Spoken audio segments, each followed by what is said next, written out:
with the collaboration of Vodafone and Idea together almost 3.5 years ago, that is in year 2018. Vodafone Idea, the company, looks like a young, enterprising and promising company.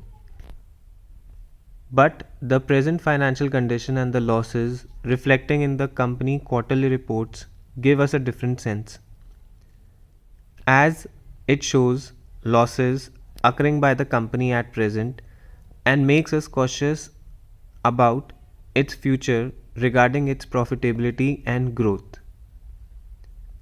And maybe this was also the concerns because of which one of the promoter and a recognized Indian businessman, Mr. Kumar Mangalam Birla, sold his stake and exited the business.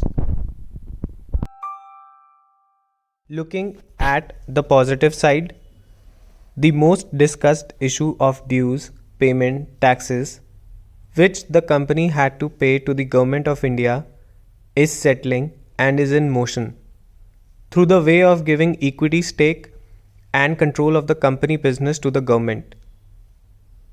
And maybe this is acceptable by strong shareholding of other individual and institutional promoters who are majorly domestic and foreign investment houses.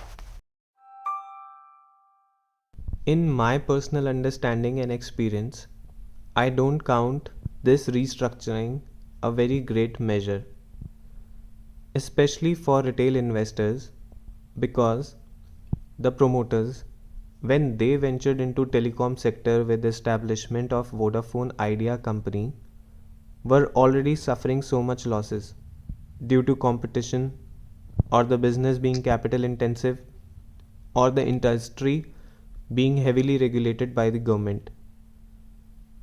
So this entry of government into the company just for the controlling rights might definitely lower down burden of some costs in company financial statements, but the question to fight competition, spectrum license cost, will demand additional capital and time by the company management, which I personally think will be a challenging and a very time consuming task.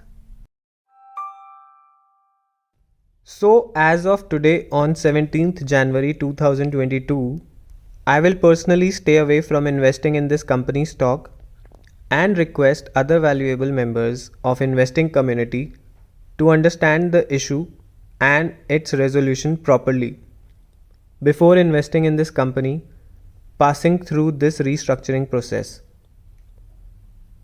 This was my best understanding on the company, and if you like it, please leave your like and comment in support of my work and subscribe to my YouTube channel. Thank you so much.